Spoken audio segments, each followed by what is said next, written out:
আসসালামু আলাইকুম।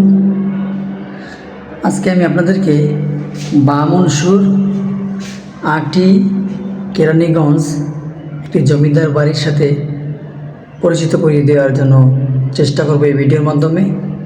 তাহলে চলুন আমরা বাড়িটি দেখে আসি এবং ঘুরে আসি। বামনসুর কেরানীগঞ্জ আটি বাজার এর পাশেই আগেকার সেনাপ্রধান বা সেনাপতি বা প্রহরীরা যে বাসায় থাকতেন, রাজারা থাকতে দিতেন যে ভবনে, যে দালানে, সেরকম ডিজাইনের আধুনিক একটি বাড়ি এখনও পুরনো অবস্থিত। এখানে মানুষ বসবাস এখনও করে বা করে থাকেন। হয়তো বা তাদের বংশধর আছেন কিনা তা জানি না।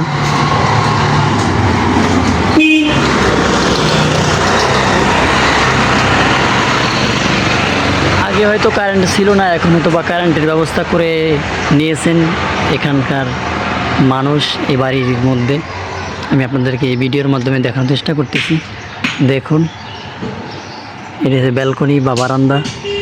এখনও ডিজাইন লেখা আছে, হয়তো বা আগেকার ডিজাইন বা লেখা কিনা জানি না। আর এই ব্যালকনির এই শিকগুলো এখনও অক্ষত রয়েছে। এটি একটি মেইন রোডের পাশেই যে কারেন্টের ব্যবস্থা রয়েছে। আমি আপনাদেরকে ভিতরেও দেখানোর চেষ্টা করতেছি।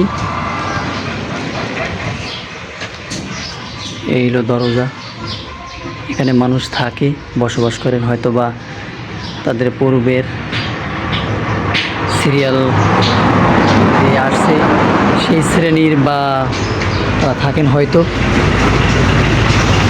বসবাস করেন। এখনও জানালার শিকগুলো অক্ষত আছে, কিছুটা ময়লা পড়ে আছে। এই যে জানালার জালি,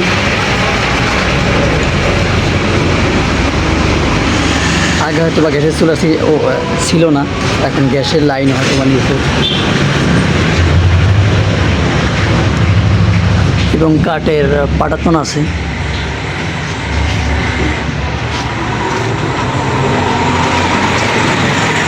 এই বাড়িটি বয়স প্রায় 100 বছর। যে ভাইয়ারা এই বাসায় থাকেন, এই বাসার তাদের কাছ থেকে জেনে নিয়েছি এবং তাদের সাথে কথা বলে যা জানতে পেরেছি। এবং উপরে সাল লেখা আছে, দেখা যায় বাংলায় খোদাই করা 1334 সনে এই বাড়িটি নির্মাণ করা হয়েছে। এবং লেখাটি বাংলায়, তখন হয়তো বাংলার প্রচলন ছিল। দেখতে পাচ্ছেন সুস্পষ্টভাবে দেখা যাচ্ছে 1334। এবং বাড়িটি এখনও অক্ষতই রয়েছে। কাঠগুলো যে কত দামি, কত সুন্দর, এখনও কাঠগুলো